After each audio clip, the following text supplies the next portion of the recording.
রসুল পাক সাল্লাল্লাহু আলাইহি সাল্লাম হাদিসে পাকের মধ্যে বলেছেন, বান্দা তোমরা অতি সহজেই জান্নাতে যেতে পারবে যদি তোমরা তিনটা কাজ করো। কয়টা কাজ করো? জোরে বলেন না, কয়টা কাজ? তিনটা কাজ করো, তোমরা সহজে জান্নাতে যাবে।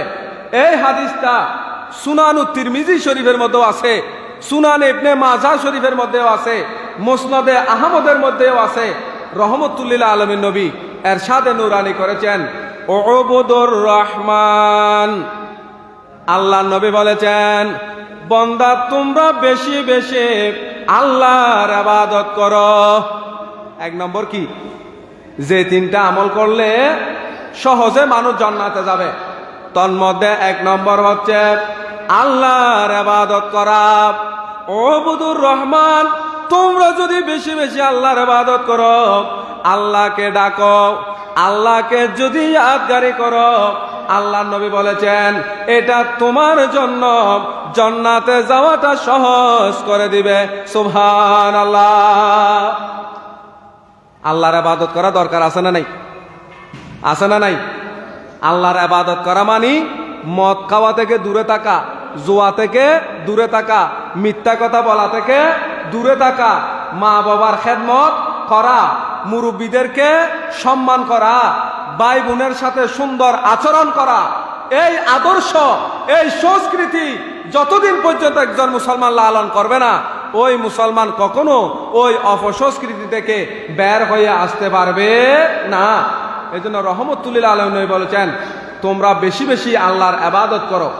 দুই নাম্বার হচ্ছে আতিমুত তাআমা।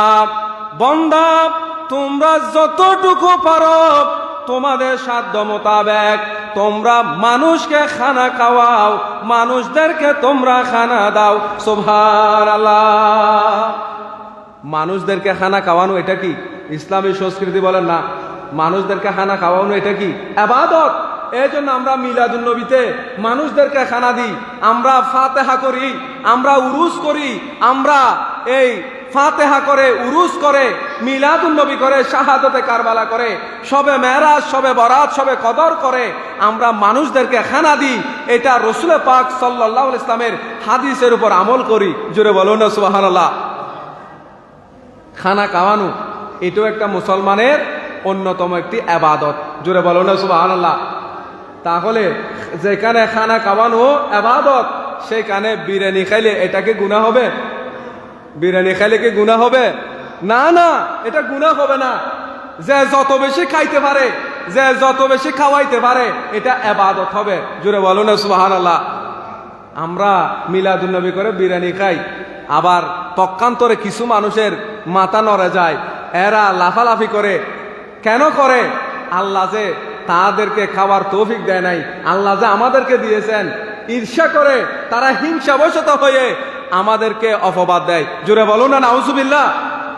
আল্লাহ নবী বলেছেন তোমরা এক নম্বর আল্লাহর ইবাদত করবে, দুই নম্বরে তোমরা মানুষদেরকে খানা দিবে, তিন নম্বর হচ্ছে ওয়াফশুস সালামা, তোমরা বেশি বেশি সালামের প্রসার ঘটাও। সুবহানাল্লাহ। তোমরা বেশি বেশি মানুষকে কি দিবে? সালাম দিবে। সালামের মাধ্যমে শত্রুতামি দূর হয়ে যায়, সালামের মাধ্যমে পরস্পরের মধ্যে মহাব্বত, ভালোবাসা বৃদ্ধি পায়। এই জন্য সালাম দিলে মানুষের মধ্যে আল্লাহর রহমত নাজিল হয়। সালাম দেওয়ার মাধ্যমে একজন সন্তান, একজন মুসলমান ইমানদার ইসলামী সংস্কৃতিতে বেড়ে উঠতে পারে। জুড়ে বলুন না সুবহানাল্লাহ। এই জন্য পবিত্র কোরআনুল করিমে আল্লাহ সুবহানাহু ওয়া তাআলা বলেছেন, ইয়া আইয়ুহাল্লাযিনা আমানু লা তাদখুলু বুয়ুতান গায়রা বুয়ুতিকুম হাত্তা তাস্তানিসু ওয়া তুসাল্লিমু আলা আহলিহা। জুড়ে বলুন না সুবহানাল্লাহ। হে ঈমানদারগণ, তোমরা যখন কারো ঘরের মধ্যে যাবে, তোমরা সালাম দিয়ে অনুমতি না পাওয়া পর্যন্ত তোমরা কারো ঘরে প্রবেশ করবে না। তাহলে সালাম দিয়ে প্রবেশ করতে হবে।